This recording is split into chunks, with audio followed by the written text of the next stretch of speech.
Good morning, Magic.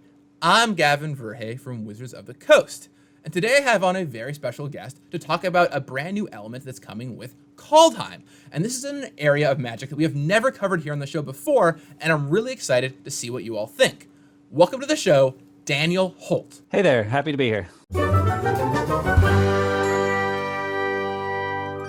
Daniel, what's your history as a Magic player? What's your background there? So I've been playing Magic for a really long time. I started back in 2003, 2004 with Mirrodin right into Kamigawa. So as folks know me on the internet, I'm a huge Kamigawa fan. Some decor in the room behind me as well. You and me will keep championing it until someday it comes back. I'm right there with you, man. Although I do not have a Kamigawa corner. That looks pretty awesome. I have all the figurines in there. I have all the sealed product. I have a few original arts. Those are not on display yet. That's just a print of Toshiro there. Why don't you tell us a little bit about what you do here at Wizards? Great. So I'm the UX designer for MTG Tabletop, which means my main focus is that to help players interact with our game, have a fun and easy time with all the elements. I work on some of the game design teams, so some of the upcoming sets, you might know some of my work.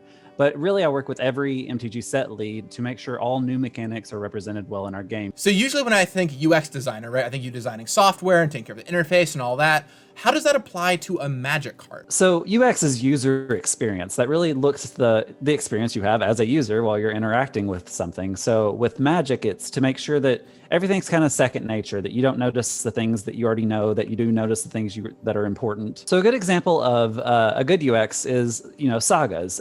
It needs a lot of room for text because sagas typically have a lot of rules on them. So that vertical aspect lets us get all the rules in on the side and lets us have a new unique art frame that lets us do, tapestries, things like that, stained glass, whatnot.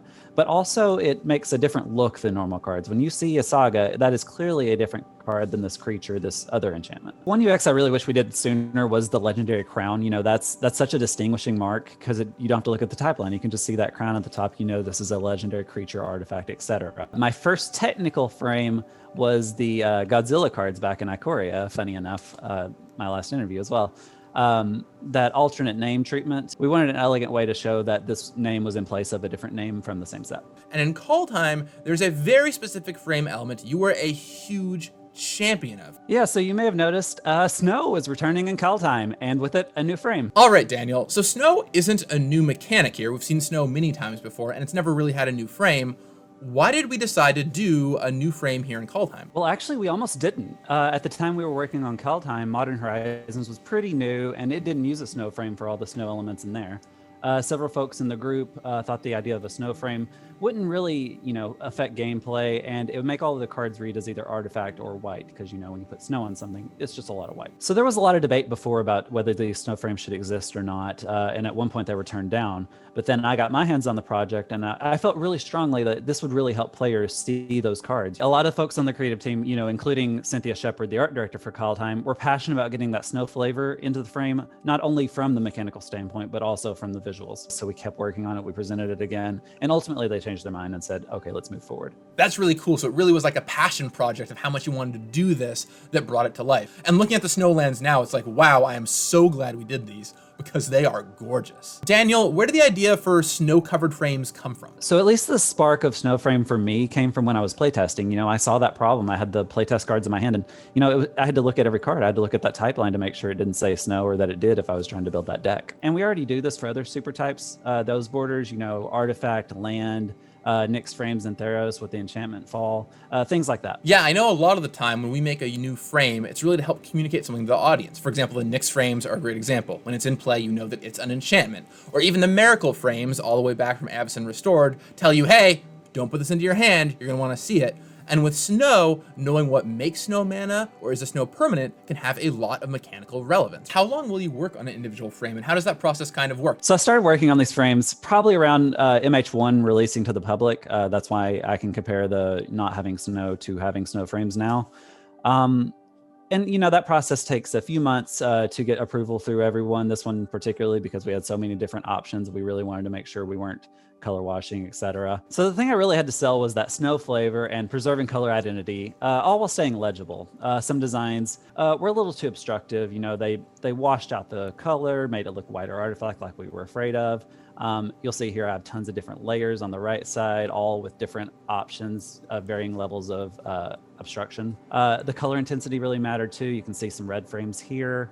We wanted to make sure we weren't diluting our colors. We wanted to make sure it was still that distinguishable red.